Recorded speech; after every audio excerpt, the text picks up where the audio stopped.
салом алейкум бародарон ва хоҳарони азиз, хуш омадед ба канали ҳамнаво. Бо шумо ҳастам Али Акбар. Хеле ки ба ҳамагон маълум аст, акнун тайёрӣ ба соли нав, яъне соли 2020, хеле ки дар пушти ман мебинед, арчаи соли нави, яъне барои соли 2020 тайёрӣ дестам ва барои шумо хостем ҳаминҳоро навор гирем ва имконият чид аз шаҳрвандон пурсон мешавем соли 2020-ро чӣ хел пешвоз мегиранд ва чӣ гуна тайёрӣ дидестанд. Барои пешрафти кори мо якум лайк монед, падилитса кунем, баъдан мешинем, ба ҳазурамаша тамошо мекунем. Намарда каварро вардан бір рафт нигоҳш кунем.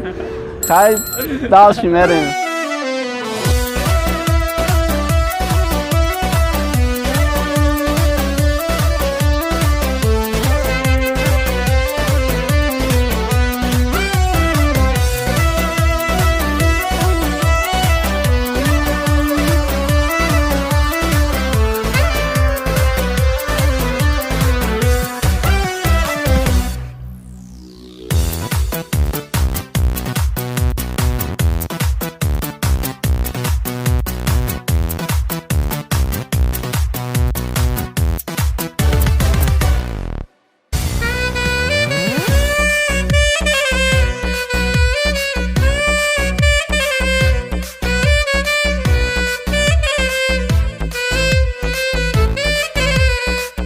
Салом алейкум бачо. Ва алейкум салом акаҷон, созӣ мо як чанд савол доштем оиди шаҳри Душанбе. Мумкин аст чанд савол кунем? бале бале. Яки вақта муаррифӣ мекардем? Ман яке аз шаҳрвандаи ҷумҳурии Тоҷикистон Иззатуллои Файзулло Муҳаммадисоевич.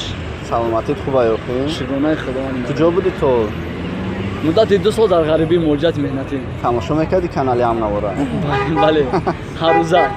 Саломат бошем. Дар бораи ободии шаҳри Душанбе, ободиш. Рости гап рафти дар 2 сол дар муҳоҷират будӣ, омадӣ хеле дигарон шуда, чӣ хел сабаб? бале, рости гап ки аз сабабе ки 2 сол дар муҳоҷират меҳнат дидем, рости гап аввал дар YouTube мебинӣ охи видеора ки ободонии шаҳра. Баъд як шумо бар каналтон як барнома дорем, тамошои шаҳри Ваҳдаду пулло ба ҳар ҷо тамошо карда будем, беҳад маъқул. Хай омадем навигарӣ беҳад бисёр, яъне ки ободонӣ беҳад хуб шуда, биноҳои баландошонаи зебогии шаҳри Душанбе ороторо. Рости гап мо нав тамошои шаҳри Душанбе омадем, як ҷаҳон лаззат бурдем аз зебогии ватан. Ташаккури зиёд. Барои муҳоҷирон як салом расонем.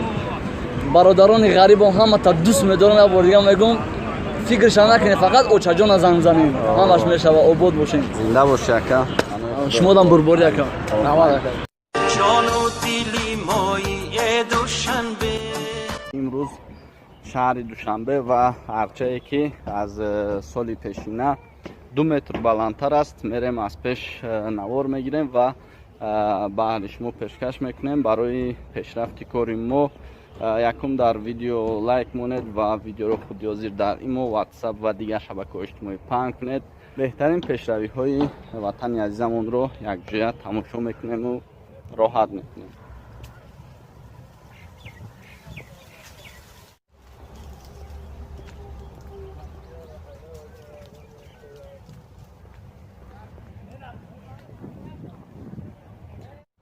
ҳозир мо дар боғи устод Рӯдакӣ ҳастем, назди арча мерем, кани бинем арча чанд қадар баланд аст.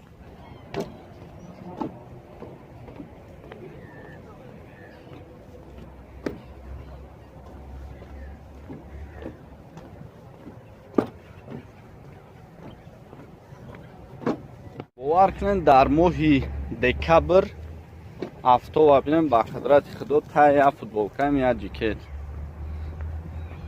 беҳад ҳаво гарм.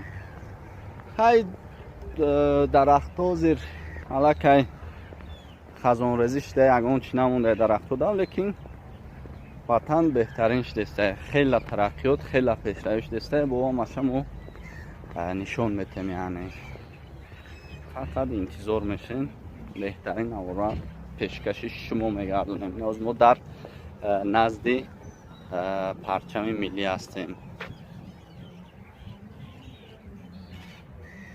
дар ҳақиқат баланд, зебо ва хел пешравиро пешкаш шумо мегардонем.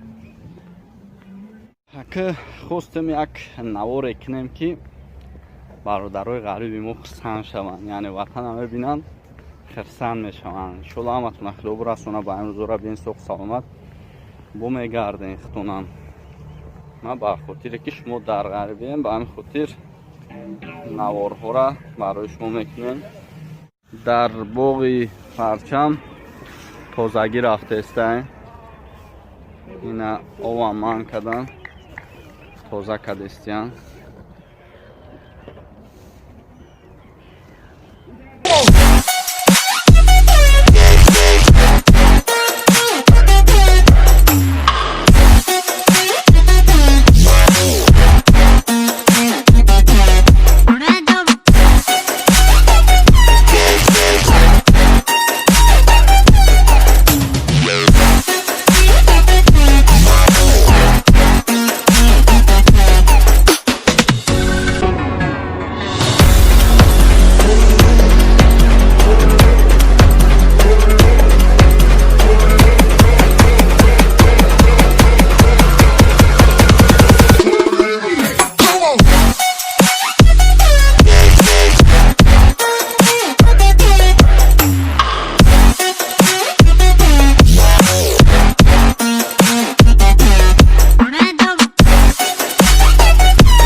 راست به سوی ارچه می رویم کنی میبینیم در مرکز چی گپ است.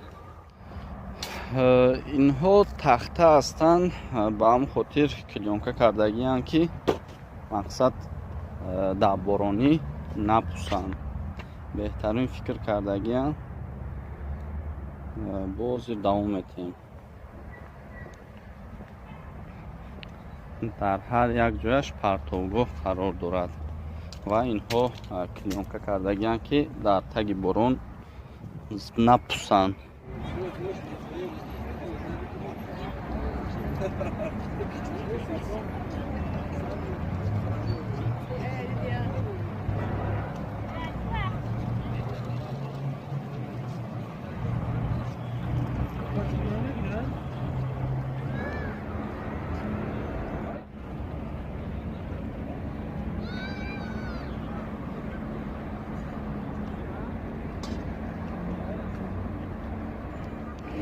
خوش دوستان عزیز حاضر ما در مرکز هستیم در نزد арчаи که برای سال 2020 تیاری دستن. حاضر آمدیم از اینجا نوار میگیریم برای شما. در حقیقت زیبا شدگی باز ما همه جوش هم اکثر میریم نوار میگیریم. ببینیم بهترین باز خیلی سوال جواب میکنه. سلام علیکم دودر. خیلی دودر سوال تنجی سلامت. تو نازه ممکنه یک سه سوال تن یکم خطا معرفی کن. من محمد عودی فروخ‌زاده میباشم، خواننده مکتب اینترنت رقم 1 شهر دوشنبه با کتابخانه ملی جمهوری تاجیکستان آمده هستم. کتابخانه رفته هستن؟ بله. آفرین. سال 2020 رو چه پیش باز نگیدن؟ سال 2020 رو خوب زیبا همه دوستای همون رو گرفته با همین اسماعیل سامانی میبینیم و خوشحالی میکنیم. خوندنت بردباری خونم سلامت باش دیدن. های دوستای عزیز حاضریم در مرکزیم گفتیم از شهروندان پرسان میشویم درباره جشن سال 2020 یعنی سال 2020 رو چه جشن میگیرن از شهروندان گفتیم پرسان میشویم. متاسفانه شهروندان خیلی کم هستن حالا و ما حرکت میکنیم که تا سال نو یعنی تا یک ماه ینور بگیم باز نوارها زیاد میشد اوید این سال نو و یکم چیکار میکنین در ویدیو لایک میمونید پدلیت سم میکنین بهترین ویدیو رو در کانال ما میبینین. خیلی هوا هم نه قدر سرد اینه که مردم کمه که سوال بتیم بچه نماند که درازی ارچه 29 متر میباشد یعنی که از پیکره شاه اسماعیل سامانی خیلی پست است یعنی 29 متر است. سال پیش نمیدونم چقدر بود و امروز پرسان شدیم ارچه 29 متر می باشد.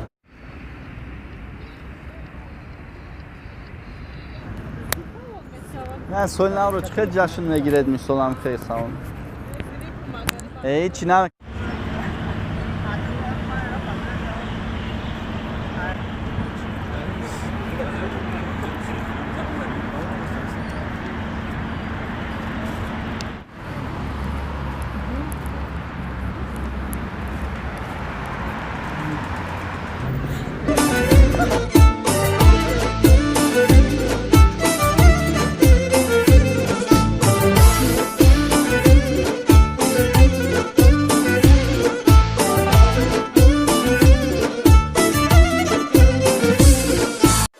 کانالی ما در سامانه یوتیوب هم نوا ابونه شو و از ویدیوهای نو با خبر باش.